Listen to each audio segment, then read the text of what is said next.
Welcome back. Traditional rulers in Anambra State have endorsed the All Progressives Grand Alliance candidates as their choice candidates for the November 18th governorship election. Various traditional institutions gathered at the Otuocha Township Stadium to demonstrate what they say is their unwavering support for Governor Willie Obiano. The governor, who addressed the gathering of royal fathers, appealed for a peaceful and credible election. Traditional rulers in different parts of Anambra State have met to pledge their support for the incumbent Governor Willie Obiano.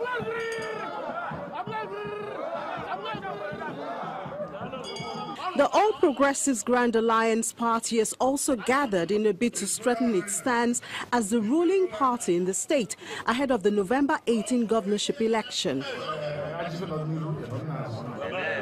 The purpose of their meeting is to bestow the title of Odogu Omambala, which means our hero and warrior, on the governor.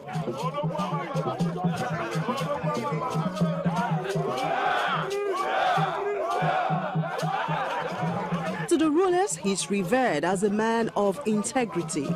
We believe that this governor has performed creatively, and he has done very well for our people. And it's always good to reward excellence instead of rewarding mediocrity. We've already issued a communique endorsing him on the basis that he will finish his 8 years, and then the governorship should rotate. The governor appeals to the people to shun election malpractices and ensure a credible, free and fair election. We fight clean. We don't believe in tampering or in any form of rigging. And we will not allow anybody to rig anyway. So it's very important. We want clean votes.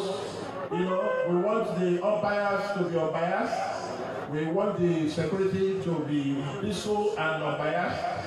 You know, because there's no other party in Anambra here. They've appreciated him and given him a revered title, Odogu, of the whole zone, of his clan. So with this, we are sure of over 150 to 200,000 votes, you know, before we go to other zones. So this is a great endorsement and appreciation of the great works of His Excellency. And with just about a month into the state elections, campaign is in full swing to win the votes of the people.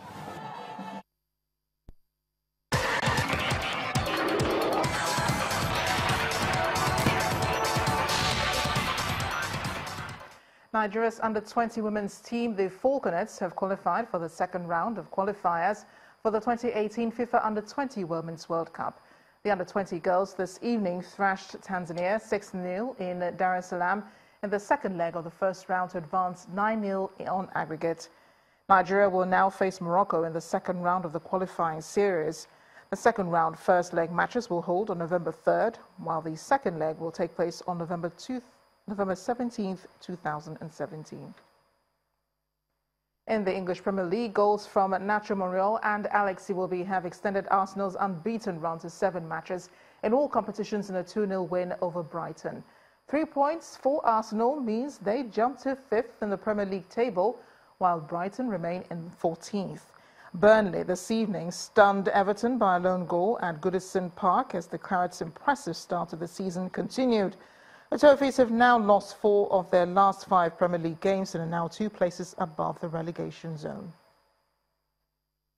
La Liga leaders Barcelona earlier today played against Las Palmas behind closed doors after their request for it to be postponed in light of Catalonia's independence referendum was rejected. The Spanish government pledged to stop a poll declared illegal on a day of violent protests and unrest. Barca took the decision to play behind closed doors 25 minutes before kickoff with thousands of fans outside. The league leaders cruised a comfortable 3-0 victory.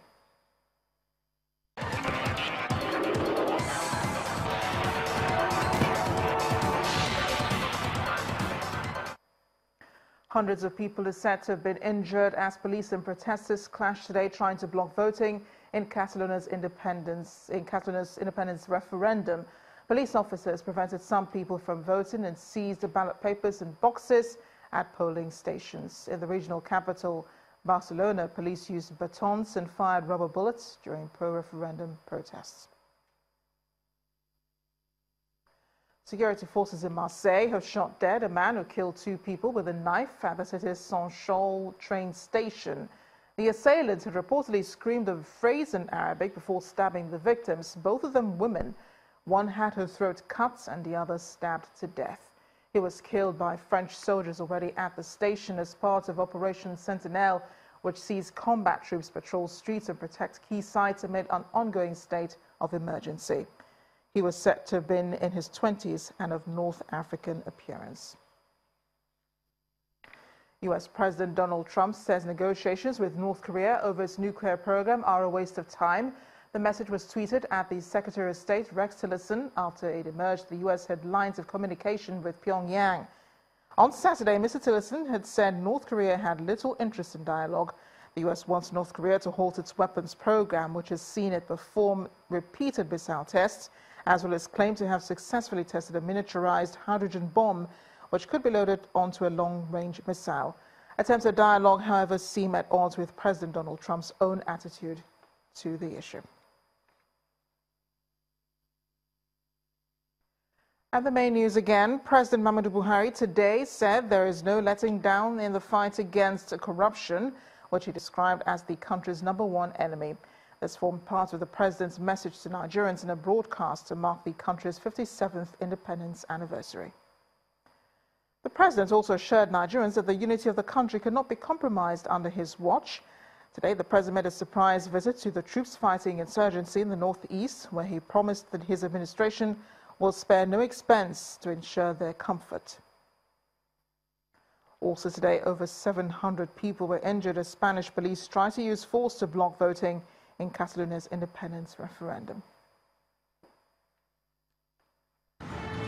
That is the news at 10 tonight. Thanks for watching. I am Amarachi Ubari, and happy Independence Day celebration.